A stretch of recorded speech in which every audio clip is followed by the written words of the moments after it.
El cultivo del café en Antioquia reporta sus primeras estadísticas a mediados del siglo XIX, en donde pequeñas cantidades del cultivo son producidas de manera atomizada, debido principalmente a los deficientes medios de comunicación en el departamento, impidiendo el transporte de las cosechas al comercio. En 1874, con el proyecto de construcción del ferrocarril de Antioquia, la idea de cultivar café tomó fuerza en los agricultores de la región. Este proyecto garantizaría la movilidad del producto. Primero, las zonas cultivadas en Antioquia fueron mayores en un primer momento que las que se cultivaron en Santander y en Tolima. Aquí estuvo articulado a formas de producción alrededor de economías domésticas. Me refiero a la familia específicamente. Si uno tiene en cuenta las formas de colonización y los tipos de unidades productivas que se establecieron, va a poder entender por qué el café en Antioquia no estuvo articulado directamente a la gran propiedad, sino al minifundio. Para esta época, don José María Jaramillo Zapata se convierte en el dueño del primer cafetal considerable en la región, con su finca El Tablazo, del municipio de Río Negro, la cual contaba con aproximadamente 2.000 arbustos. Según algunos datos reportados, para el año de 1877 existían 328.500 cafetos plantados en la región en municipios como Copacabana, Titiribí, Medellín, Yarumá, Fredonia, entre otros. Las obras del ferrocarril de Antioquia se vieron afectadas debido a las guerras civiles de 1877, afectando paralelamente la creciente producción de café en la región. Después de 1881, renació la esperanza en los cultivos de cafetos con los nuevos métodos de siembra traídos de Guatemala por Eduardo Vázquez y el doctor Mariano Espina Rodríguez, para beneficio de sus fincas en Fredonia. Estas técnicas y el entusiasmo cafetero de la época mostraron cuantiosos resultados. Años más tarde, la producción aumentaría significativamente. En 1888 con 5.208 bultos, en 1897 con 44.078 bultos y en 1908 con 60.419 bultos. Paralelo al crecimiento cafetero se van a generar otros dos fenómenos económicos que van a tener un fuerte impacto social. Por un lado está el desarrollo de los ferrocarriles y por el otro el auge de la navegación a vapor por el río Magdalena. Los ferrocarriles más importantes del país, los que se van a construir, el ferrocarril de Puerto Wilches, el ferrocarril de la Sabana, el ferrocarril del Pacífico y por último el ferrocarril de Antioquia, que va a ser el más demorado, todos llegan al río Magdalena. Por obvias razones, era la ruta natural de acceso y de salida de los productos y de gentes de Colombia hacia el exterior. Entonces, navegación y ferrocarriles tienen que ver con café. El doctor Mariano Rodríguez contribuyó con dicho entusiasmo gracias a la implementación de un folleto que explicaba de forma explícita los métodos adecuados para la producción del café, el cual tuvo importantes repercusiones económicas en la región, desde ayudas gubernamentales a agricultores hasta grandes extensiones de tierra exclusivas en cultivos de café, permitiendo de esta forma el desarrollo y surgimiento de múltiples haciendas cafeteras en la región hacia finales del siglo XIX y principios del siglo XX. Los principales pioneros del café en Antioquia fueron Epifanio Montoya Uribe, quien fundamentó el sistema de exportaciones directamente con los extranjeros, Alejandro Ángel Londoño, quien propició el buen nombre del producto en Estados Unidos y Europa. Además, motivó a los agricultores del país a producir café de buena calidad, Julián Uribe García y Victoriano Toro Echeverri, quienes fueron distinguidos cafeteros de la región que propagaron las buenas prácticas de siembra, recolecta y tratamiento del producto.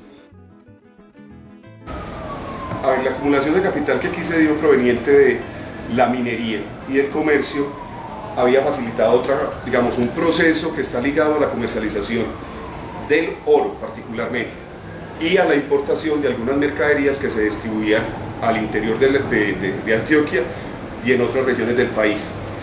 Y fue la creación de casas comerciales. O sea, los mineros y comerciantes antioqueños tenían casas comerciales en Nueva York, en París, en Londres, en Bremen, lo que de una u otra manera facilitaba la comercialización, de un lado del oro, y de otro lado, cuando ya la economía cafetera, se empieza a consolidar la comercialización del grano.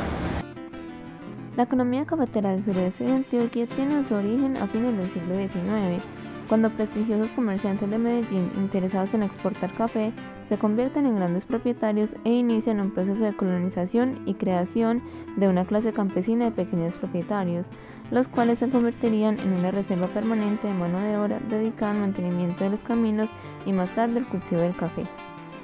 Cuando esta producción cafetera de las pequeñas propiedades creció rápidamente y terminó por sobrepasar la producción de las grandes haciendas, se constituyó en una empresa viable para Antioquia. De un lado, se va a ubicar en lo que va a ser la puerta de la colonización del suroeste, específicamente en Santa Bárbara y Fredón. Y de ahí se va a expandir a todo ese escenario del suroeste y del sur del departamento de Antioquia, que después se va a llamar Caldas, luego parte de Risaralda y Quindío, y hasta el norte del Tolima, en términos de colonización antioqueña.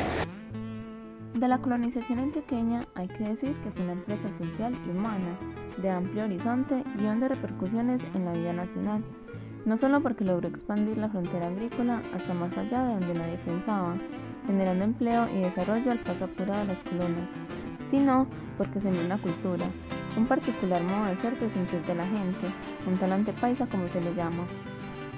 En Antioquia se dieron las mejores condiciones para el florecimiento de la industria a comienzos del siglo XX. En efecto, este departamento contaba con el espíritu de empresa de sus gentes, con un buen grupo de empresarios dispuestos a invertir capitales en actividades productivas novedosas, con un amplio mercado laboral y sobre todo con una caficultura vigorosa y dinámica, asentada en pequeñas y medianas propiedades en los que algunos ven el sector clave del despegue y desarrollo de la industria nacional. La rentabilidad cafetera aumentó el poder adquisitivo de la gente y ello abrió más el mercado a los productos de las nuevas fábricas. Los modelos de Estado que se instauraron desde la Constitución de 1886 hasta 1930, dentro de lo que se conoce como la hegemonía conservadora o la república conservadora, son modelos proteccionistas, todos. ¿A quiénes favorecieron? A los ricos industriales antioqueños. O sea, la burguesía antioqueña era industrial y cafetera. Dada la creciente importancia del sector cafetero durante las dos primeras décadas del siglo XX y ante la necesidad de hacer viable, eficiente y competitiva la caficultura colombiana, los caficultores del país se reunieron en el marco del Segundo Congreso Nacional Cafetero, celebrado en Medellín en el año 1927, con el fin de crear la Federación Nacional de Cafeteros de Colombia. Dicha iniciativa contó con el apoyo de la Sociedad de Agricultores de Colombia y de los gobiernos nacional y regional. Desde su fundación, la Federación Nacional de Cafeteros ha actuado como el representante legítimo de los intereses de los caficultores y como la entidad coordinadora de la política cafetera de Colombia, tanto en el plano nacional como internacional. Adicionalmente, desde sus orígenes ha tenido una clara orientación hacia la búsqueda permanente de recursos para atender las necesidades de las zonas cafeteras, por medio de inversiones y programas que redunden en la mejora del bienestar del caficultor. El precio del café depende en gran medida de su calidad y de la percepción que el consumidor tenga de la misma. Por ello, desde el primer presupuesto de la Federación Nacional de Cafeteros, se definió como una prioridad el mejoramiento de la calidad del grano y la promoción de nuestro café en los mercados internacionales. Además, desde la década de 1930 se establecieron disposiciones legales para defender la calidad del café de exportación y para establecer la clasificación de las diversas calidades de café provenientes de las distintas regiones de Colombia. El periodo de 1946 a 1954 se destaca como uno de los más convulsionados en la historia social y política de Colombia. En 1946 fue elegido presidente de la República el candidato del Partido Conservador Mariano Ospina Pérez, con el 41% de los votos. Desde el Partido Liberal representaron el 58% de la votación total, pero esa agrupación había ido a las urnas con dos candidatos, Gabriel Turbay y Jorge Eliezer Gaitán. El Partido Liberal se impuso en las elecciones parlamentarias de 1947 y todo indicaba que Jorge Eliezer Gaitán, su candidato presidencial, saldría elegido en 1950. Sin embargo, el asesinato de Gaitán el 9 de abril de 1948 en Bogotá lanzó al país por la senda de la guerra civil no declarada. Como resultado de la creciente pugnacidad política, el Partido Liberal se abstuvo de participar en las elecciones presidenciales de 1949. fue elegido Laureano Gómez. El Partido Conservador había ganado. Actualmente, hace 10 años llegaban las bandas que llamaban la chusma a vacunar los ganaderos y entonces los derrotaban y los desplazaban de sus tierras. Toda la vida ha sido así y eso tendrá que seguir siendo así, porque mi Dios dijo, el mal siempre lo tendréis con ustedes, pero no terminará con el bien. Durante los años siguientes, los enfrentamientos políticos se generalizaron y se agudizaron con la aparición de las guerrillas rurales. El 13 de junio de 1953, con el ascenso al poder del general Gustavo Rojas Pinilla, culminó esta primera fase de la violencia. Por ello, no debe resultar tan paradójico el que durante este lapso de la historia del país, y como veremos, los principales indicadores económicos fueron bastante favorables. Primero, los precios del café estuvieron a niveles históricamente elevados, especialmente a partir de 1953. La tasa de crecimiento del Producto Interno Bruto fue favorable, con la excepción de los años 1950 y 1951, y la industria creció a ritmos acelerados. El periodo de 1956 a 1954 se caracterizó por un excelente desempeño del sector externo que permitió una relativa estabilidad macroeconómica. Además, hubo un rápido crecimiento de las importaciones y el gasto público.